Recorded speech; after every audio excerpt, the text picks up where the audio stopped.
Harry Potter and the Philosopher's Stone by J.K. Rowling. Chapter 1. The Boy Who Lived.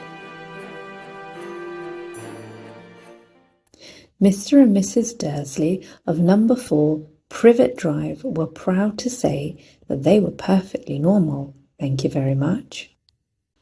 They were the last people you'd expect to be involved in anything strange or mysterious, because they just didn't hold with such nonsense. Mr. Dursley was the director of a firm called Grunnings, which made drills. He was a big, beefy man with hardly any neck, although he did have a very large moustache. Mrs. Dursley was thin and blonde and had nearly twice the usual amount of neck, which came in very useful as she spent so much of her time craning over garden fences, spying on the neighbours. The Dursleys had a small son called Dudley, and in their opinion there was no finer boy anywhere. The Dursleys had everything they wanted, but they also had a secret, and their greatest fear was that somebody would discover it. They didn't think they could bear it if anyone found out about the Potters. Mrs. Potter was Mrs. Dursley's sister, but they hadn't met for several years. In fact, Mrs. Dursley pretended she didn't have a sister because her sister and her good-for-nothing husband were as un-Dursleyish as it was possible to be. The Dursleys shuddered to think what the neighbours would say if the Potters arrived in the street. The Dursleys knew that the Potters had a small son too, but they had never even seen him. This boy was another good reason for keeping the Potters away. They didn't want Dudley mixing with a child like that. When Mr. and Mrs. Dursley woke up on the dull grey Tuesday our story starts, there was nothing about the cloudy sky outside to suggest that strange and mysterious things would soon be happening all over the country.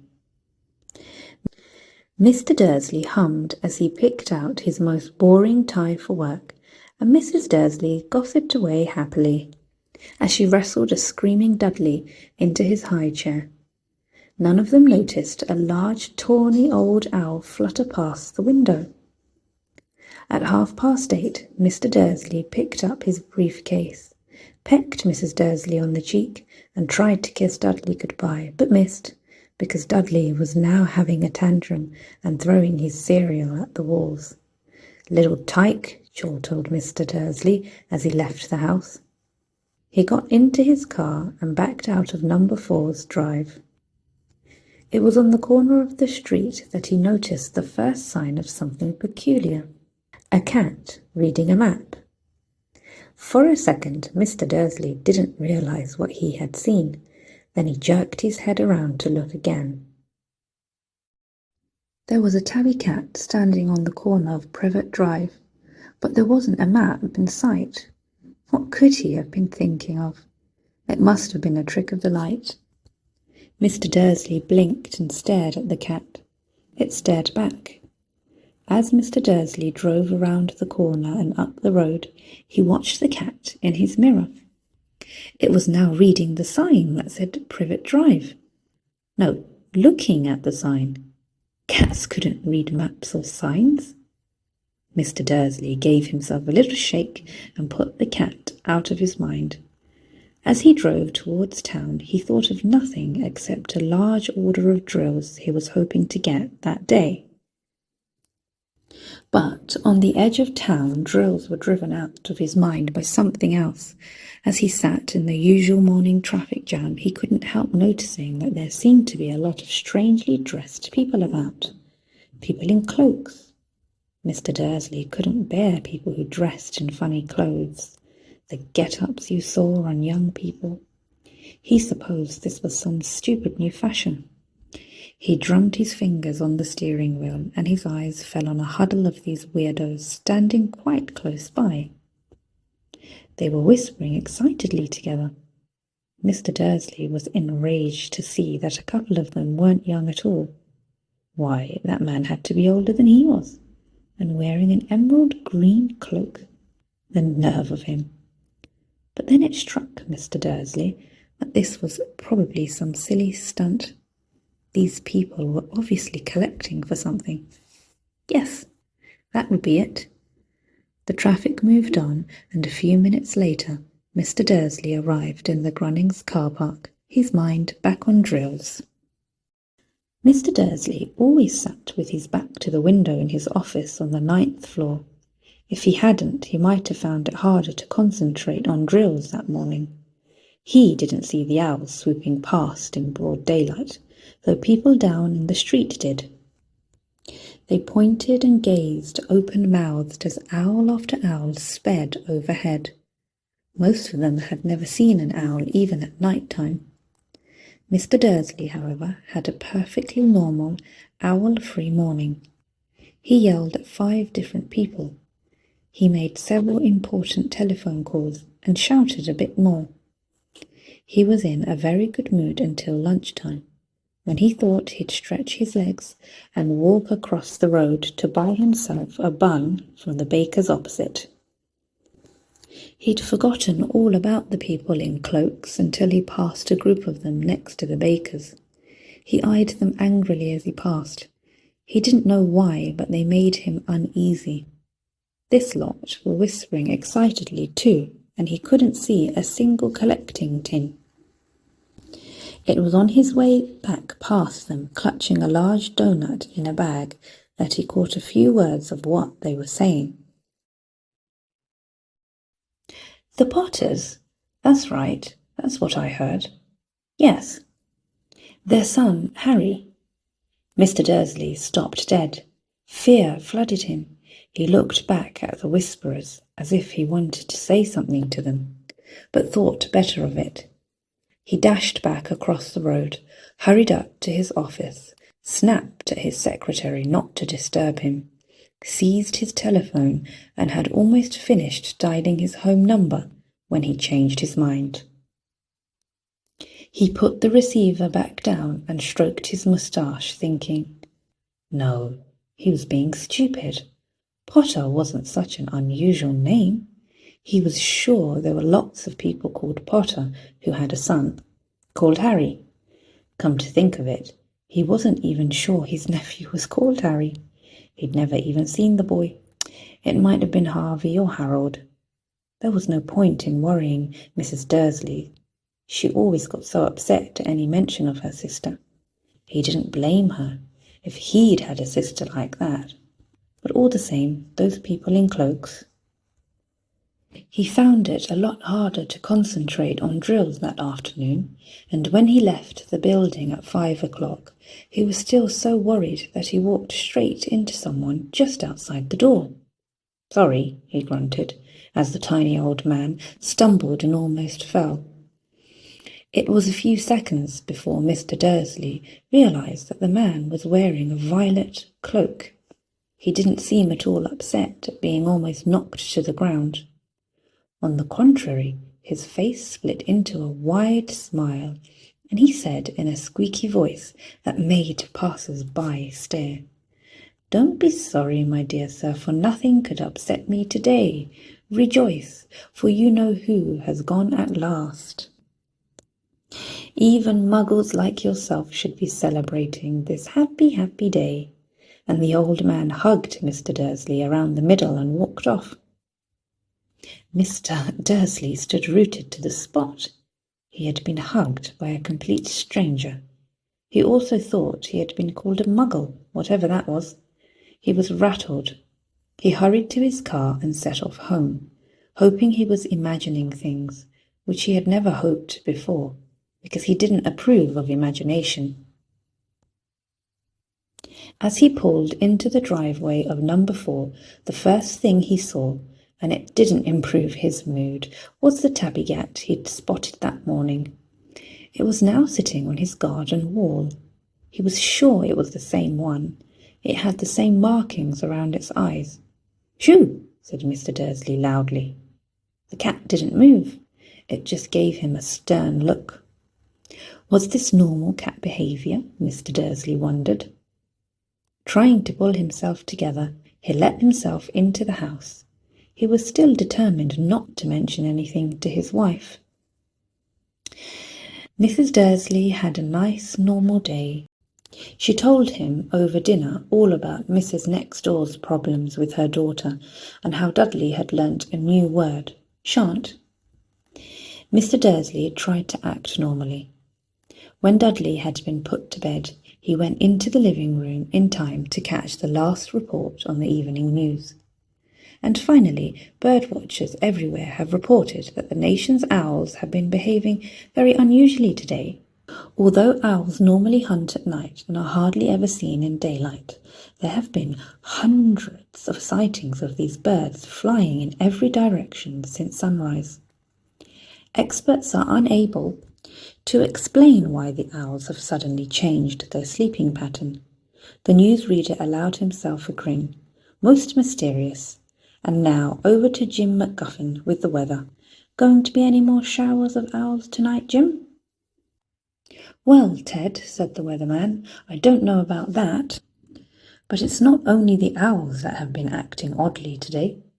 Viewers as far apart as Kent, Yorkshire and Dundee have been phoning in to tell me that instead of the rain I promised yesterday, they've had a downpour of shooting stars.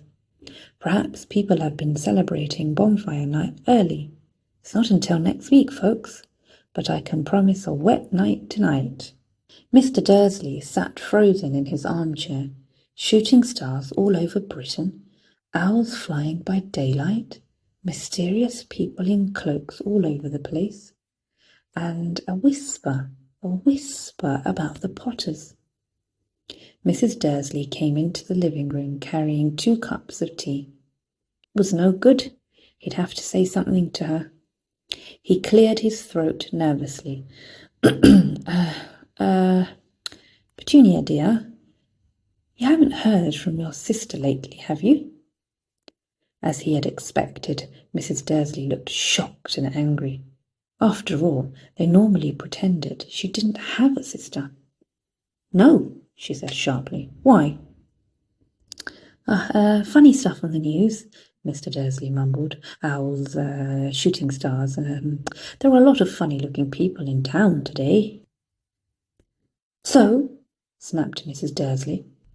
Well, I just thought maybe it was something to do with, her lot.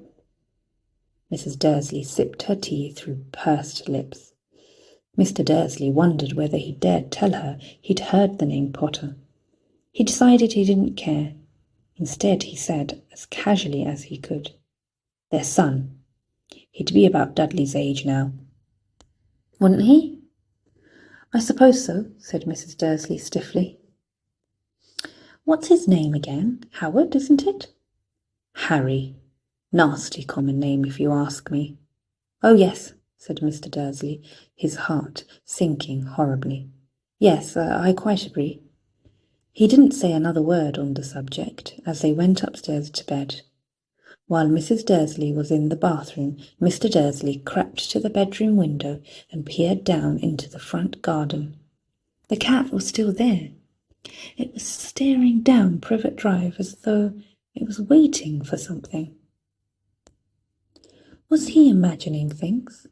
Could all this have anything to do with the Potters? If it did, if it got out that they were related to a pair of... Well, he didn't think he could bear it. The Dursleys got into bed. Mrs. Dursley fell asleep quickly, but Mr. Dursley lay awake, turning it all over in his mind. His last comforting thought before he fell asleep was that even if the Potters were involved, there was no reason for them to come near him and Mrs. Dursley. The Potters knew very well what he and Petunia thought about them and their kind. He couldn't see how he and Petunia could get mixed up in anything that might be going on. He yawned and turned over. It couldn't affect them. How very wrong he was. Mr. Dursley might have been drifting into an uneasy sleep, but the cat on the wall outside was showing no sign of sleepiness. It was sitting as still as a statue, its eyes fixed unblinkingly on the far corner of Privet Drive. It didn't so much as quiver when a car door slammed in the next street, nor when 2 owls swooped overhead. In fact, it was nearly midnight before the cat moved at all. A man appeared on the corner the cat had been watching, appeared so suddenly and silently you'd have thought he'd just popped out of the ground. The cat's tail twitched and its eyes narrowed. Nothing like this man had ever been seen in Privet Drive. He was tall, thin, and very old, judging by the silver of his hair and beard, which were both long enough to tuck into his belt. He was wearing long robes, a purple cloak which swept the ground, and high-heeled, buckled boots. His blue eyes were light, bright, and sparkling behind half-moon spectacles, and his nose was very long and crooked, as though it had been broken at least twice. This man's name was Albus Dumbledore. Albus Dumbledore didn't seem to realize that he had just arrived in a street where everything from his name to his boots was unwelcome. He was busy rummaging in his cloak, looking for something, but he did seem to realize he was being watched, because he looked up suddenly at the cat, which was still staring at him from the other end of the street. For some reason, the sight of the cat seemed to amuse him. He chuckled and muttered, "I should have known." He had found what he was looking for in his inside pocket. It seemed to be a silver cigarette lighter. He flicked it open, held it up in the air, and clicked it. The nearest street lamp went out with a little pop. He clicked it again. The next lamp flickered into darkness. 12 times he clicked the put-outer until the only lights left in the whole street were 2 tiny pinpricks in the distance, which were the eyes of the cat watching him. If anyone looked out of their window now, even beady-eyed Mrs. Dursley, they wouldn't be able to see anything that was happening down on the pavement. Dumbledore slipped the put-outer back inside his cloak and set off down the street towards number 4, where he sat down on the wall next to the cat. He didn't look at it, but after a moment he spoke to it. "Fancy seeing you here, Professor McGonagall." He turned to smile at the tabby, but it had gone. Instead, he was smiling at a rather severe-looking woman who was wearing square glasses, exactly the shape of the markings the cat had around its eyes. She, too, was wearing a cloak, an emerald one. Her black hair was drawn into a tight bun. She looked distinctly ruffled. "How did you know it was me?" she asked. "My dear Professor, I've never seen a cat sit so stiffly." "You'd be stiff if you'd been sitting on a brick wall all day," said Professor McGonagall. "All day? When you could have been celebrating? I must have passed a dozen feasts and parties on my way here." Professor McGonagall sniffed angrily. "Oh yes, everyone's celebrating all right," she said impatiently. "You'd think they'd be a bit more careful, but no. Even the Muggles have noticed something's going on. It was on their news." She jerked her head back at the Dursleys' dark living room window. "I heard it. Flocks of owls, shooting stars. Well, they're not completely stupid. They were bound to notice something. Shooting stars down in Kent? Ugh, I'll bet that was Daedalus Diggle. He never had much sense." "You can't blame them," said Dumbledore gently.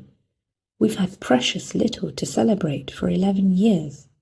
"I know that," said Professor McGonagall irritably, "but that's no reason to lose our heads. People are being downright careless out on the streets in broad daylight, not even dressed in Muggle clothes, swapping rumours." She threw a sharp sideways glance at Dumbledore here, as though hoping he was going to tell her something, but he didn't, so she went on. "A fine thing would be if, on the very day you-know-who seems to have disappeared at last, the Muggles found out about us all. I suppose he really has gone, Dumbledore." "It certainly seems so," said Dumbledore. "We have much to be thankful for. Would you care for a sherbet lemon?" "A what?" A sherbet lemon. They're a kind of muggle sweet I'm rather fond of. No, thank you, said Professor McGonagall coldly, as though she didn't think this was the moment for sherbet lemons. As I say, even if you-know-who has gone, my dear Professor, surely a sensible person like yourself can call him by his name. All this you-know-who nonsense for 11 years, I have been trying to persuade people to call him by his proper name. Voldemort. Professor McGonagall flinched, but Dumbledore, who was unsticking 2 sherbet lemons, seemed not to notice. It all gets so confusing if we keep saying you-know-who. I've never seen any reason to be frightened of saying Voldemort's name. I know you haven't, said Professor McGonagall, sounding half exasperated, half admiring, but you're different. Everyone knows you're the only one you know. All right, Voldemort was frightened of. You flatter me, said Dumbledore calmly. Voldemort had powers I will never have. Only because you're too, well, noble to use them. It's lucky it's dark. I haven't blushed so much since Madame Pomfrey told me she liked my new earmuffs. Professor McGonagall shot a sharp look at Dumbledore and said, The owls are nothing to the rumours that are flying around. You know what everyone's saying about why he's disappeared, about what finally stopped him? It seemed that Professor McGonagall had reached the point she was most anxious to discuss. The real reason she had been waiting on a cold, hard wall all day, for neither as a cat nor as a woman had she fixed Dumbledore with such a piercing stare as she did now. It was plain that whatever everyone was saying, she was not going to believe it until Dumbledore told her it was true. Dumbledore, however, was choosing another sherbet lemon and did not answer. What they are saying, she pressed on, is that last night Voldemort turned up in Godric's Hollow. He went to find the Potters. The rumour is that Lily and James Potter are that they are dead. Dumbledore bowed his head. Professor McGonagall gasped. Lily and James? I can't believe it. I didn't want to believe it. Oh, Albus. Dumbledore reached out and patted her on the shoulder. I know, he said heavily. Professor McGonagall's voice trembled as she went on. That's not all.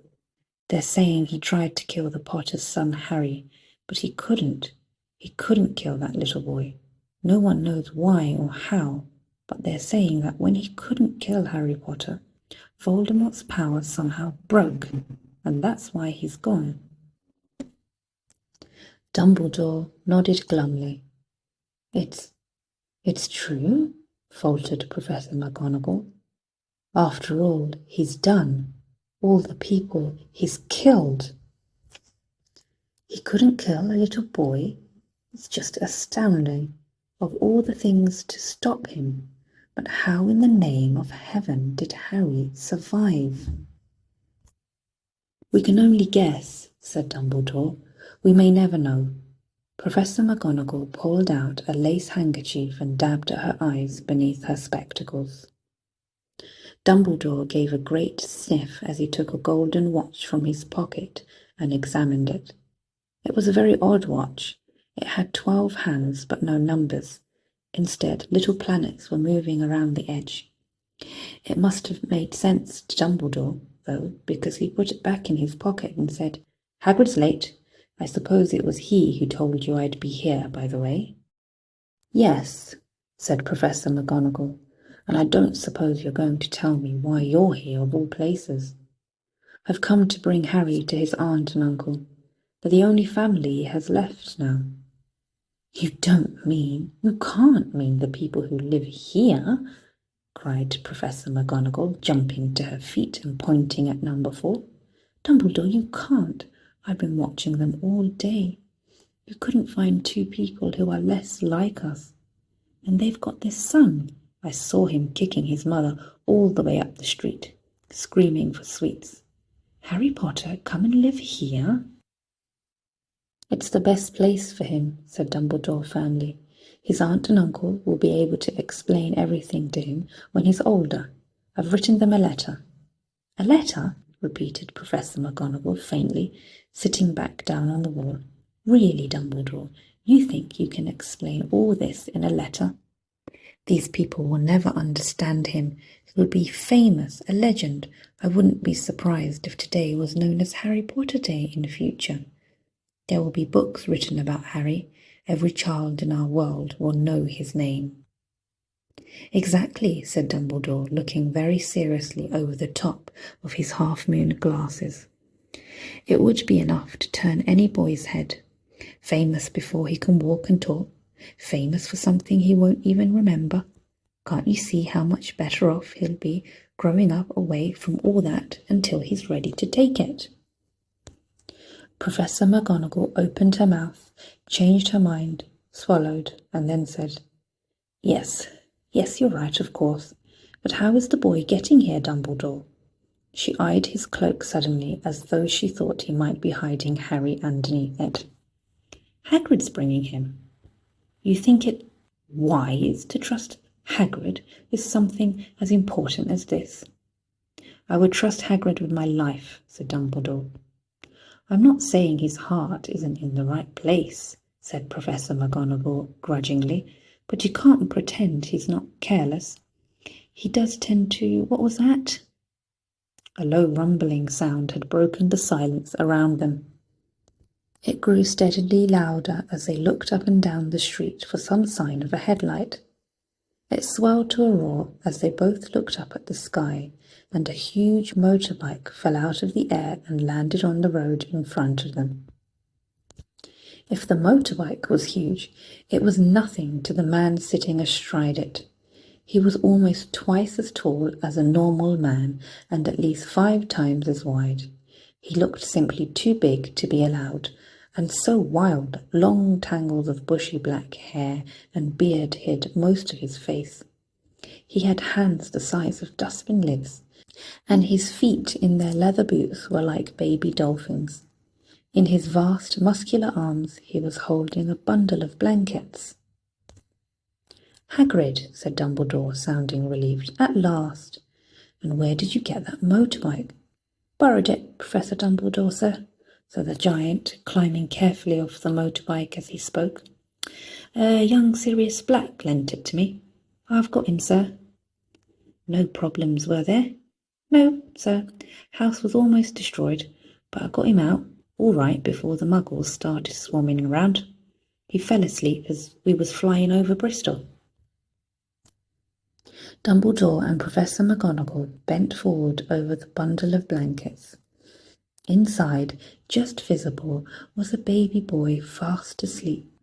Under a tuft of jet-black hair over his forehead, they could see a curiously shaped cut, like a bolt lightning. Is that where... whispered Professor McGonagall. Yes, said Dumbledore. He'll have that scar forever. Couldn't you do something about it, Dumbledore? Even if I could, I wouldn't. Scars can come in useful. I have one myself above my left knee, which is a perfect map of the London Underground. Well, give him here, Hagrid. We'd better get this over with. Dumbledore took Harry in his arms and turned towards the Dursleys' house.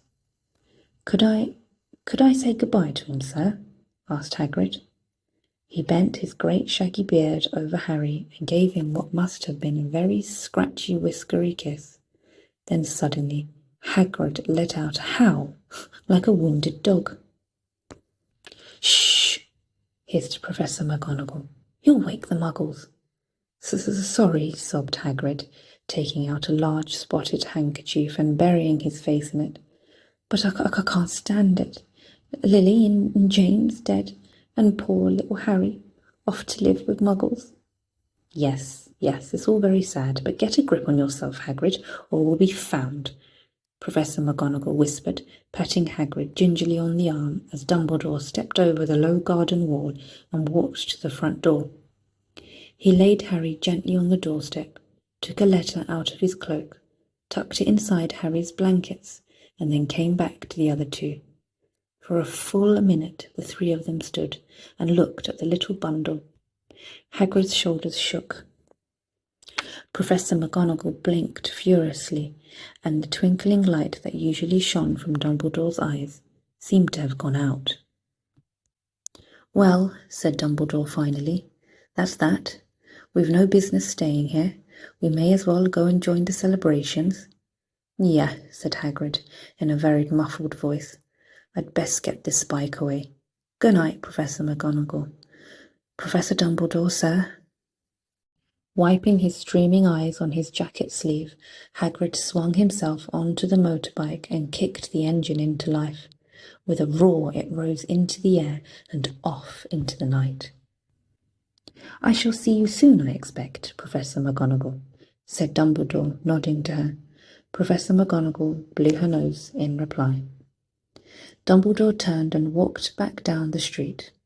On the corner he stopped and took out the silver put-outer.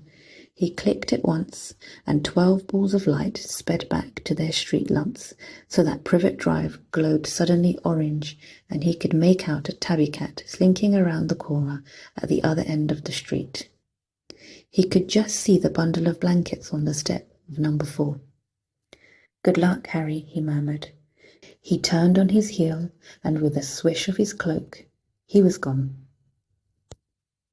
A breeze ruffled the neat hedges of Privet Drive, which lay silent and tidy under the inky sky, the very last place he would ever expect astonishing things to happen.